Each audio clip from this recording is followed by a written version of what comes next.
Hello and welcome back. Today we'll be looking at a ghast farm. This ghast farm uses wither roses to kill your ghasts. It has a rail collection system and includes some optional redstone that can serve as an off switch. There are several options to consider when talking about ghast farms, including the biome and the floor material. So let's get started.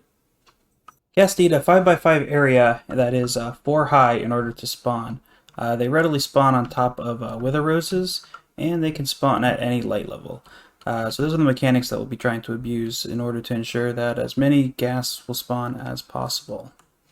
One key when determining where you want to build your ghast farm is the biome. Ghasts are capable of spawning in 3 biomes: your nether waste biome, your soul sand valleys, and your basalt deltas. We'll take a look at each of the biomes and some of their unique properties. So in the nether waste biome, you need to have a light level of 11 or greater to prevent your piglins and your zombie pigs. The biome can also spawn endermen and striders. Next is the soul sand valley. In soul sand valleys, the only mobs that can spawn are ghasts, skeletons, and striders. Striders don't come into play. So in there, you need a light level above 8 just to prevent your skeletons from spawning. Alternatively, you can build the floor out of magma blocks, since normal skeletons will not spawn on magma blocks. One thing to note about the Soul Sand Valley is that ghasts will not spawn within 16 blocks of another ghast. And the final biome is the Basalt Delta. I didn't test this biome at all, mostly just because of the spawn levels of each of the mobs. So Basalt Deltas, they're known for their magma cubes, and the spawn rate of the magma cubes is much higher than in other biomes, and especially compared to the spawn rate of ghasts. So there's the numbers there if you're interested in those. We'll take a look at each of these farms. There's 3 different farms specifically that we'll look at that have a little bit of a few differences. So the first one here is in the Soul Sand Valley. It's using soil as the floor. Although the floor itself can be anything, with exception of the blocks that the wither roses are planted on. In this configuration, you need the light level to just prevent the skeleton spawns. So the floor I actually used in here is a bit overkill. The most efficient pattern for lighting is this pattern that you can see here. I find this pattern a bit difficult to build, and there's not a super great way to lay out the wither roses for symmetry. Ideally, you want the wither rose pattern to be such a way that there is no 5x5 area that does not have at least one wither rose. With the end goal being, of course, that as soon as a ghast spawns in, it will immediately start dying. So while we're looking at this, I will turn the mobs back on, and you can see as these ghasts spawn in, they immediately start taking damage from the wither roses. So the farms that I built here, they are each 64 by 64. That's the frame around the outside, which means the actual spawnable floor inside is 62 by 62. So you'll notice that inside here there are the 4 spaces that are required for the ghast to spawn in, and then a glass roof above here. Next we'll go up and we'll take a quick look at the some of the redstone up here. The idea behind the redstone and the off switch is that you need at least 1 block to push down inside of each 5x5 area. So I wanted to come up with a mechanism to be able to do that with the least amount of redstone possible. The circuit that I came up with, it uses slime in order to push down more blocks at a time. Everything is fed from a common redstone block over here. This is a piston pushing an observer into another piston, so this will single tick this redstone block back and forth.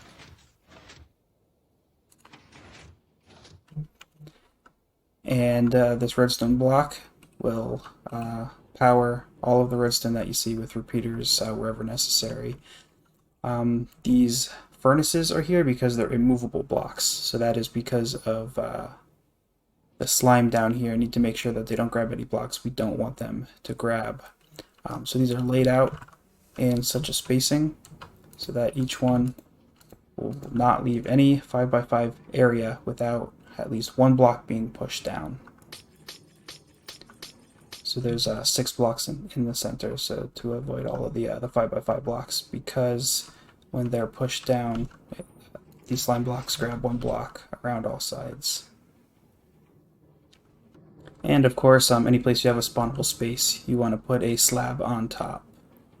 So just to demonstrate this, I'll switch again, pull all the blocks up, and right away you see that your ghasts start spawning in. And we'll push all the blocks back down, and as soon as the existing ghasts die off, no more will spawn. The collection system is a simple rail system. These are just 2-block wide loops with, of course, your hopper minecarts on them. The powered rails that I used, 3 separate sets, 1 at each end and 1 in the center, so each loop has 6 powered rails on it.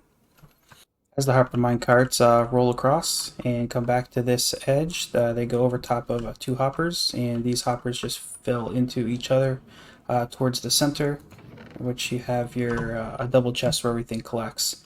And of course you can connect these hoppers up to any sort of item storage system that you want. Next we'll take a look at a different floor. So up here on this floor we have primarily magma blocks. Skeletons cannot spawn on magma blocks, and since this is your Soul Sand Valley, only ghast and skeletons can spawn. Skeletons can also not spawn on top of wither roses, so the only mobs that are able to spawn on this particular floor are the ghasts. This floor is probably the simplest to work out, although it might be difficult to get that many magma blocks. Unless, of course, you build my other farm on magma cubes. Next, we'll take a look at a third farm over here. So this is built in a nether waste biome. So you can see that here, this bottom one, your off switch is deployed, so no ghasts are spawning, but the magma cubes are still able to spawn without a problem. It might be possible to come up with a mechanism for a double piston extender for all of these, but for these farms needs a different pattern because your different pig mobs are able to spawn over here, and zombified piglins and piglins, they spawn on a light level of less than 11. So your glowstone needs a much tighter spacing in order to keep all light levels in your spawn area above that minimum level. Over here, this is the ideal pattern layout to make sure that everything is at the light level. I picked these blocks just because it's easy to follow the pattern. Of course, you can have any blocks that you want. The one thing to note is that your wither rose spacing also needs to be considered. If you wanted to do it with one block being a block that wither rose can be planted on and the other isn't, you can do it like this. Alternatively, another option over here, if you wanted to use dirt and soul soil to distinguish between your different spots, you could do it like this, and then you could have a wither rose on the side of a glowstone. Might make it a little bit easier to make sure that your wither rose placement is correct. So I'll stop above this one for just a second if you wanted to copy this pattern for your build. So just to show these farms over here in action, we can turn the switch back to on, and we can start seeing some ghasts spawn in. And there you go. An important note about some of these floor patterns is that after you build it, you need to be sure to add extra glowstone blocks where necessary. So with a pattern like this, where you have different colors, it's easy to see where a partial pattern exists. So right here, this block, the rest of its pattern is missing. It would be off the edge. So you do need an additional glowstone block there to ensure that that block has the proper light level. Same with here. And all around the edges needs to be checked for that. As far as drop rates go, I found that you probably would never want to run 2 farms like this in the nether waste biome, as over time your slimes will build up to a level where they will hit or exceed the mob cap. So you can see right now with the scoreboard counter on the right hand side, we're running around 60 slimes and 8 ghasts, so that's pretty close to your maximum of 70 mob cap. This farm tends to be less efficient for Ghast Tears than Soul Sand Valley, just because you also have your slime spawning, and the spawn rates are a little bit different. So let's take a look at some of the spawn rates that I found in detail. For each of the platform configurations, I ran a few 10-minute tests to get an idea of the hourly drop rates. It didn't tend to vary quite a bit, but here I have some numbers that I think are representative of what they can do. So your Soul Sand Valley platforms, you can expect around 1,700 tiers per hour. So in this case, the Soul Sand or Soul Soil platform, 1722, where the Magma Block platform, 1614. I'm not sure if the difference there is significant or not. Over in your Nether Waste biome, I guess only 792 tiers per hour, so around 800. But you also do get between 600 and 700 magma creams per hour. So there might be some value there if you don't want to build an additional spawn area for your magma cubes. I don't necessarily think that it's worth building 2 full platforms, although it obviously will increase your drop rates. There does seem to be a pretty steep drop off from going from 1 platform to 2.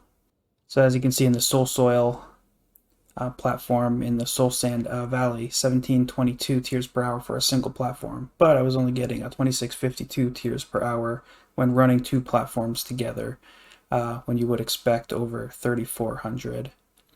So that's a decision that can be left up to you. While going over the redstone earlier, I forgot to mention that I did have a target block here as an easy way of switching the switch on and off easily. If you don't want to use a button, the target block is a great way to do that. If you decide you do want to build 2 platforms, you can use a redstone torch tower to take this, the redstone block on the bottom, up to the platform on the top. Note that depending on your exact spacing, you might end up with the opposite signal right here. And if that's the case, you can just do that. I will point out that in the Soul Sand Valley, you do really want your main platforms to be more than 16 blocks away. I think these are 24 block spacing between platforms. And remember, where your player platform needs to be 24 blocks away from any of your spawnable space. So with all that being said, that is all I have for you today. If you have any questions or comments, leave them in the comments section down below, and I'd appreciate if you leave a like or consider subscribing if you like this video. Thank you and goodbye.